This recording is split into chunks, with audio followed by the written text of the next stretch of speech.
révérend Père Bernard, curé de la paroisse, révérend Père Johnny, vicaire de la paroisse, nos seigneurs, les vicaires épiscopaux,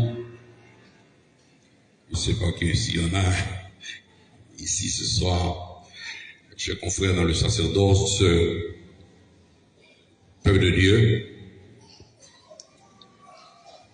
Beaucoup d'entre vous se demandent qui est ce prêtre debout devant vous ce soir pour porter la parole sur ce grand homme que fut saint Thomas d'Aquin. Qui est ce prêtre? D'où vient-il? Quel est son nom? Je suis votre voisin. Je suis le père Miguel Auguste, curé de la paroisse Notre-Dame de la Merci et Saint-Bigouard, pas trop loin d'ici. Et le père Bernard, votre curé, est mon ami. Donc, quand il m'a invité à venir ce soir célébrer avec vous votre patronale, j'ai répondu oui tout de suite. Et pour comprendre cette démarche, pour comprendre Saint Thomas d'Aquin, il faut se placer dans le contexte de son temps, à l'époque où il vivait. Avant lui, tout le monde était censé catholique, et tout le monde venait à l'église. Et soudain, l'église, à travers les universités construites un peu partout, dans les grandes villes européennes, découvrait que lentement, les intellectuels s'éloignaient de l'église. Puisqu'ils ont compris à partir de leur raison, de leur logique, ils pouvaient distinguer le bien du mal.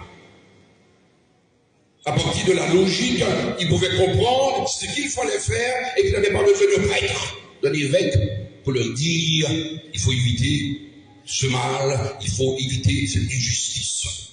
Puisque, à travers la grande tradition grecque des philosophes, eh bien, les Européens avaient développé un sens de justice, un sens de la beauté.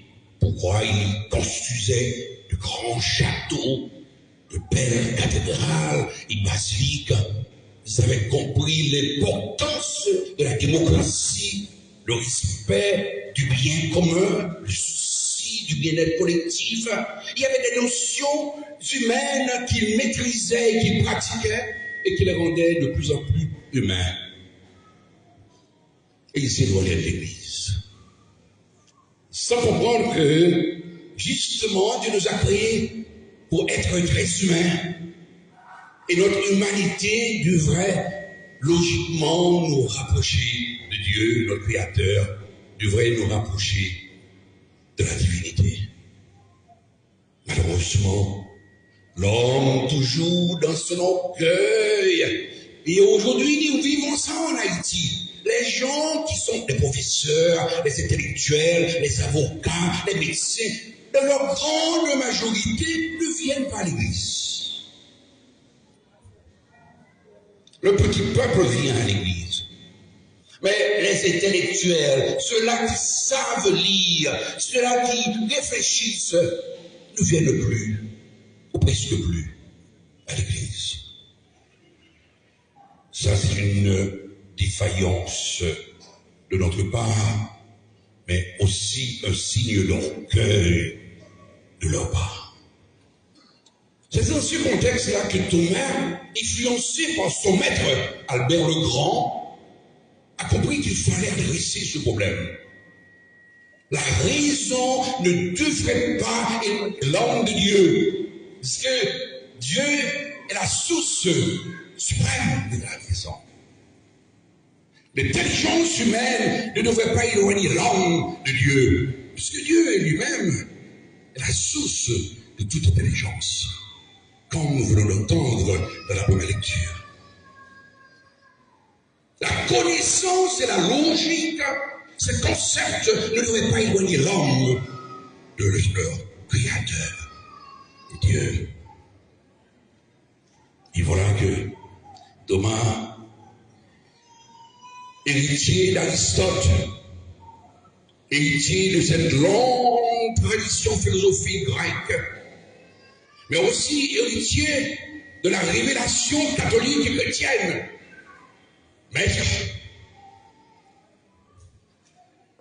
a compris qu'il fallait réconcilier non pas la foi avec la raison, mais plutôt la raison avec la foi. Et il va faire un détour non conformiste. Parce que d'habitude, quand vous venez à l'église, le prêtre ou le diacre, le scénariste, vous parle de Dieu.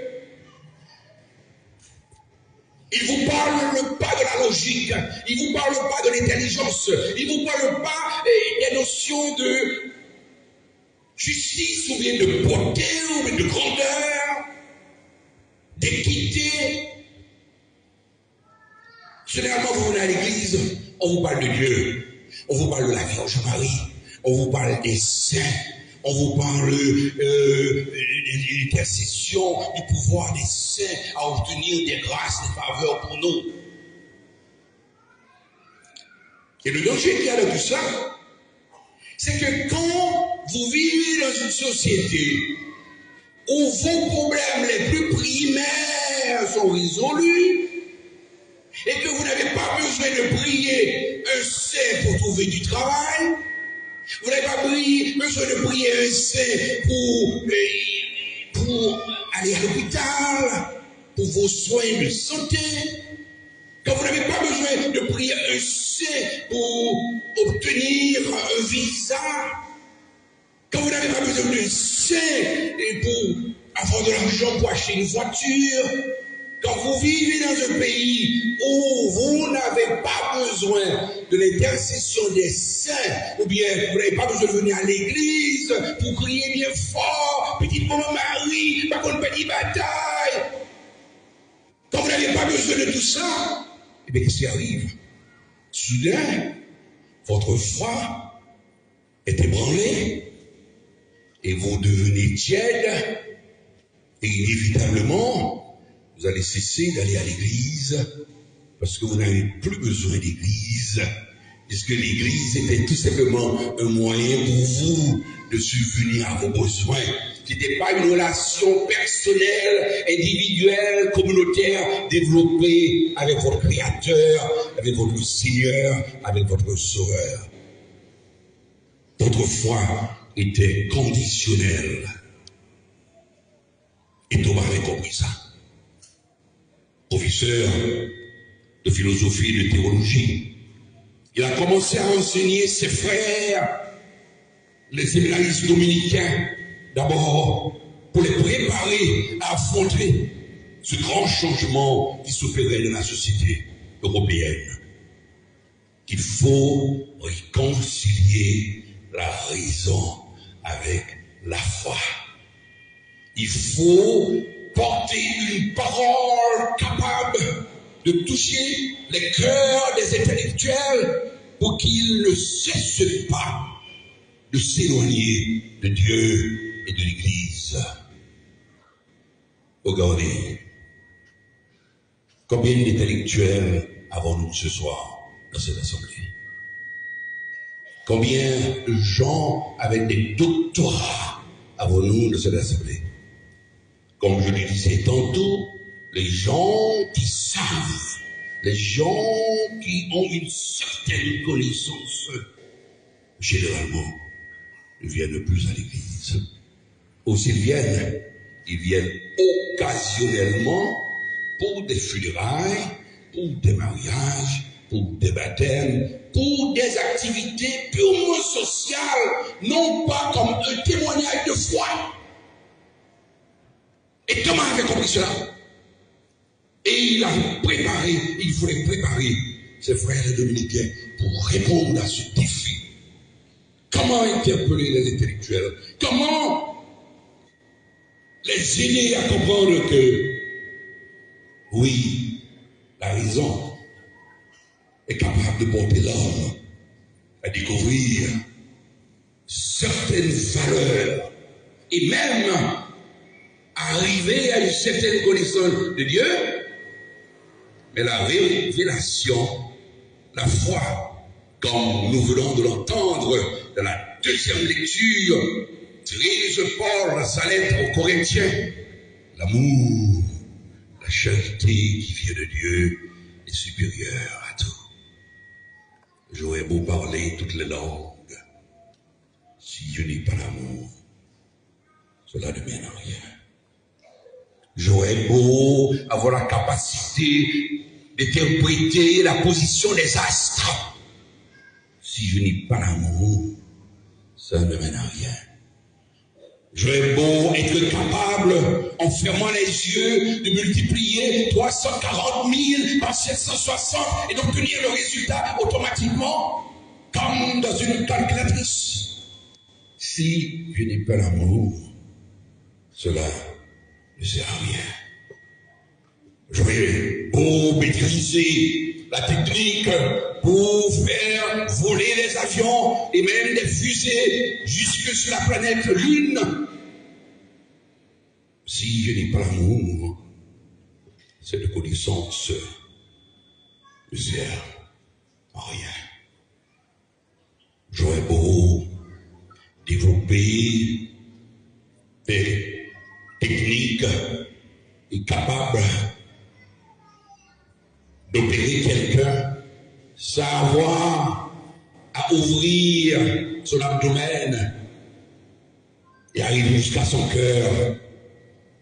Si je ne dis pas l'amour, cela ne sert à rien. Et saint Thomas a pu, à travers sa somme théologique, démontrer aux philosophes, aux intellectuels, aux femmes et aux hommes de connaissance, aux femmes et aux hommes des livres, qu'il y a un événement capital qui a changé l'histoire de l'humanité. C'est l'homme. Satan, notre ennemi de toujours, avait vaincu l'homme. Il a porté l'homme à la désobéissance, à l'orgueil, à l'égoïsme, aux envies. Et il a pu faire comprendre à l'Église, aux universitaires, que Dieu, dans son amour, dans sa grandeur, à travers l'homme aussi, a vécu Satan. Et c'est ça l'explication fondamentale de Thomas de l'incarnation de Christ. Il a su parler de langage capable de toucher les intellectuels, les grands chercheurs. Vous voyez la façon, lui, comment il interprète le mystère de l'incarnation? Par la pensée, par la logique, par le raisonnement, Satan avait vécu l'homme en le portant à se libérer contre Dieu. Et à travers Jésus, homme, Dieu fait homme, Dieu a pu arriver avec Satan à travers l'homme Jésus. Cette façon d'interpréter la Bible à travers le raisonnement, la logique, la raison est nécessaire pour actionner. C'est une défaillance et c'est même une erreur si aujourd'hui notre Église il pensait qu'il n'est pas nécessaire pour nous gagner correspondance, pour nous gagner capacité, pour entrer en dialogue avec n'importe quelle couche sociale. Et c'est ça l'enseignement de Thomas. Thomas fait comprendre que Pas aucune couche sociale que nous devons négliger. Et tendance naturelle, nous, c'est que nous-mêmes, comme pères, nous négligeons des couches sociales. Nous ne pas prêcher à intellectuels encore. Pas prêcher à bourgeois. Nous au service souvent des bourgeois. Mais nous pas porter l'évangile dans hauteur, dans niveau, dans la situation de la vie, qui est capable de bouleverser et porter à la conversion. Son ministère extraordinaire que les prêtres bien formés soient capables de parler à des gens logiques, sans complexe, sans infériorité, sans faiblesse, mais avec la main logique, thomiste, pour porter les gens à comprendre. La raison ne devrait pas leur porter à s'éloigner de Dieu, mais plutôt à contempler la grandeur de Dieu, puisqu'il nous a permis de le comprendre, de le reconnaître dans les créations, dans les créatures, dans les êtres humains, ou dans les êtres beaux, puisque tous sont une parcelle de Dieu. Quand ce mot est essentiel pour nous comprendre, et surtout nous-mêmes payons et l'église là, pour comprendre quel segment de la société nous devons négliger. Aux intellectuels, il nous faut des prêtres intellectuels. Aux bourgeois, il nous faut des prêtres qui sont riches de cœur, qui sont riches par l'intelligence, qui sont riches par leur caractère, qui sont riches par leur personnalité et qui n'ont pas besoin de quémander les 2 gourdins, les 50 centimes à des riches. Quand vous demandez à des riches, le riche vous considère toujours comme inférieur. C'est l'orgueil des riches. Regardez les grands saints, c'est François de Sales. Regardez, c'est François Xavier. Regardez, c'est Vincent de Paul. Ces grands saints qui ont pu toucher le cœur des riches sans les flatter, sans s'agenouiller devant eux, mais en leur disant la vérité et en leur témoignant du respect et de l'amour. Il a su gagner, ils ont su plutôt gagner les cœurs des grandes dames et des grands bourgeois. Parce que Thomas l'a étudié, on découvre comment l'extrêmement important l'enseignement du séminariste dominicain. Et la vie dominicaine, ce n'est pas dominicain qui vit dans l'autre côté de la frontière, non. C'est qu'il était dans la communauté, et la communauté, c'est la communauté des dominicains. Donc c'est ça que je parle des dominicains, mais pas de la nationalité dominicaine. C'est une communauté religieuse. Il prépare pour capable de répondre à tout besoin de la société. Ou père doit faire le pauvre avec les pauvres. Il doit faire le riche avec les riches. Le prêtre est là, correspondance avec son public, ses oreilles, ses fidèles, son assemblée. Souvent, je le dis à mes confrères prêtres, souvent, je le dis à qui veut l'entendre, souvent, n'a parlé avec un peuple bon Dieu, et puis, n'a joué monde qui m'amène dans l'église là.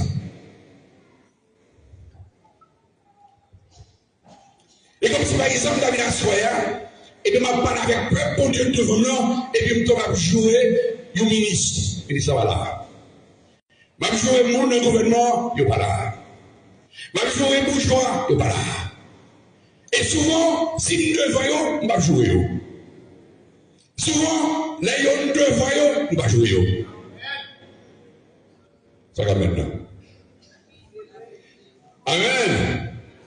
Est-ce que dit Amen? Est-ce qu'on dit Amen? Nous-mêmes, il faut éduquer le peuple là. Pour comprendre que, au nom de Dieu, dans quel segment de la société, nous devons perdus. L'Église a pour le sauver, et pauvre, et riche. Et monde qui qu'on lit, et monde qui pas qu'on lit. Et monde qui devant ni là, et monde qui attendait parole de Dieu à travers les réseaux sociaux. Rôle nous, à travers l'enseignement de Saint-François, c'est à travers la logique, à travers le témoignage, foi, à travers l'amour, à travers la patience, à travers la prudence, à travers la sagesse, témoigner à tout le monde que bon Dieu remet et que bon Dieu ne va pas perdre personne. Mais en même temps, tout, Thomas me fait comprendre. Utilisez raison, bon Dieu, bah non. Utilisez logique, bon Dieu, bah non. Pour ne pas faire mauvais choix. Parce que là, nous ne pas utiliser raison, nous ne pas utiliser logique, nous tombé dans du boom. Est-ce que c'est menti? Est-ce que c'est menti? C'est pour nous apprendre, réfléchir avant nous agir. C'est pour nous apprendre, réfléchir avant nous parler. C'est pour nous apprendre, réfléchir à travers passer nous, à travers ça nous comprendre, expérience nous, avant de prendre décision. Parce que chaque fois nous prenons une décision, il est fatal, et pour nous, et pour l'autre monde qui est aux alentours, et pour même le monde qui ne va même connaître même. Ma vie là tout à l'heure, dans ce petit bois.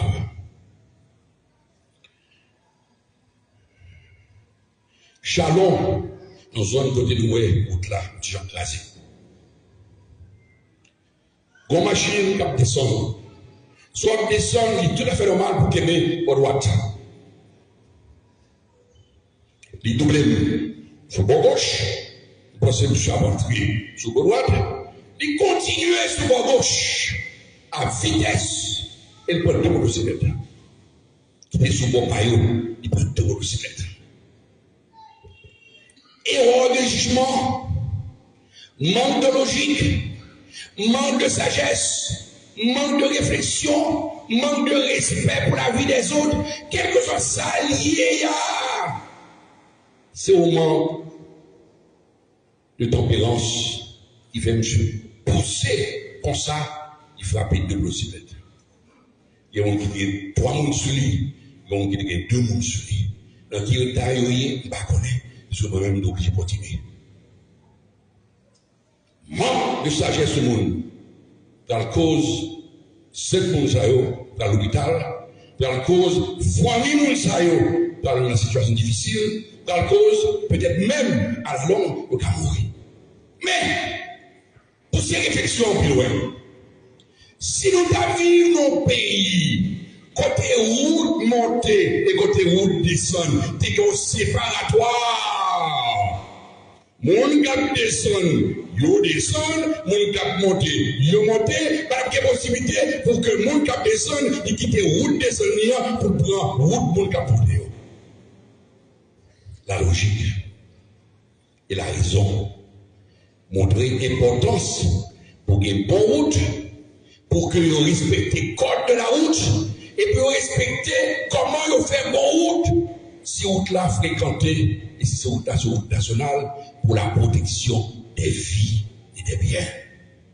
Négligence de l'État. Faire route ça, pas fait. Pas parce que pas les bons. Mais l'État a des soucis de biens communs. Mais le peuple là, nous-mêmes qui avons fréquenté route là, manque de logique nous, manque de connaissances nous, manque de bon sens nous. Pas que nous exiger, nous fait route là, nous mettons séparatoire. Nous faisons manifestation pour l'autre bagaille. Mais ça qui est fondamental et primaire et nécessaire pour nous vivre, de base pour nous vivre, on ne va pas gagner. Pour qui ça? Manque de logique. manque de raisonnement, manque de bon sens. Et Thomas dit, bon sens, logique, réflexion, c'est pour Dieu qui va nous donner ça. Donc le monde peut appeler l'église, ou adorer mon Dieu, ou pleurer mon Dieu, ou dire petit pour mon mari, ou jumper une bataille, et pour pas gommer pour qu'il y ait bon route dans son bon la caillou. Ou pas gommer pour qu'il y ait de l'eau dans son bon la caillou. Ou pas gommer pour qu'il y ait bon hôpital dans son bon la caillou. Ou pas gommer pour qu'il y ait bon école dans son bon la caillou. Ou pas gommer pour qu'il y ait bon université dans son bon la caillou. Ou pas gommer pour que le professeur d'État bien touché, pour que eux même tout, il y ait bon rendement. Ou pas gommer pour ça qui est essentiel à la vie communautaire. Qui comprend bien là? Thomas pour qu'il des pays, avec passeport, on vient la prière. C'est Thomas pour qu'il ouvre porte pour nous visa pour quitter le pays. Eh bien, nous là, c'est que Blanc, il va nous tellement aimer visa. Blanc décidé la couper visa. Il va couper visa seulement pour nous diriger nous, non. Il coupe visa pour tout Haïtien. Je dis à Haïti sous liste pays, il n'y a pas de visa. Même monde qui a appliqué pour résidence, il mettez application résidence en hold, ça veut dire en attente. Il ne va pas manger. Donc, il y a bataille à mener. Bataille pour guider le pays. Et bon sens, c'est logique. C'est pour nous goumer, pour changer état, situation, la vie là-dedans. Amen. Amen. Et pour nous goumer, pas pour nous qui changer, pour nous-mêmes, nous commencer à changer là. C'est pour nous goumer pour changer la vie, non. Au monde non vigile, goumer pour changer la vie, non vigile. Au monde tiburon, goumer pour changer la vie, tiburon. Pour monde autour, goumer pour changer la vie, autour. Et si chaque communauté, chaque ville, chaque arrondissement a goumer pour changer la vie, local, le pays a besoin d'amélioration. Amen. C'est ça la logique. C'est ça le raisonnement. Et raisonnement, il pas dépendamment avec la foi ou vient témoigner lors de l'église. Au contraire, la foi nous est motivée pour qu'il y ait plus de force. Pour qu'on ait comme ça, ou pas pour qu'on tout, que bon Dieu avait, que Saint Thomas avait, que Saint François avait, que la Vierge Marie avait, que Saint Michel avait, que Saint Yves avait, que Saint Antoine avait, que tous les anges, tous ces il y avait dans le combat. La vie, c'est mieux. Et ça, c'est dommage. Il bien faut comprendre. Utiliser raisonnement, logique ou bon sens pour améliorer la vie. C'est un acte de foi. C'est un acte d'amour. C'est un acte de charité. C'est un acte évangélique. Combien contre la justice, c'est un acte de foi. Combien quand on met en prison pendant 2 ans, 3 ans, on ne va jamais juger. C'est un acte d'amour et de solidarité. Chaque fois, on commet pour améliorer face à la vie de l'autre monde. C'est un acte d'amour. C'est un acte chrétien à la manière de Saint Thomas. Qui fait fractionner pas gagner contradiction en engagement du chrétien dans les affaires communautaires. Pas gagner contradiction dans les affaires chrétiennes. Vous et bouche dans les affaires qui passent dans le pays. Au contraire, c'est un devoir citoyen et chrétien pour capable de dire mon pas dans ce qui va passer la guerre. C'est un devoir chrétien de faire de bons choix. C'est le devoir chrétien de vous prononcer sur les affaires de la nation. C'est le devoir chrétien de dire, oh là, il y a trop d'injustice, il y a trop de misère, il y a trop de mauvaises affaires à faire dans le pays. C'est le devoir chrétien. Et là, pas même bonjour, là, pas ouvrir bonjour pour défendre. Et combattre la justice, ou complice. Logiquement, ou complice. Évangéliquement, ou complice. Parce que bon Dieu, nous, c'est un bon Dieu qui porte la vie, c'est un bon Dieu qui porte bon sens, c'est un bon Dieu qui porte logique, c'est un bon Dieu qui porte réflexion, et c'est un bon Dieu qui porte aimer avec la foi dans le cœur, pour capable vivre comme petite lit dans dignité, pour capable vivre comme petite lit tout doux, pour capable vivre comme petite lit sans besoin de plonger, mais tout le temps à demander pour capable jouer un travail pour gagner vie avec ce front. Amen.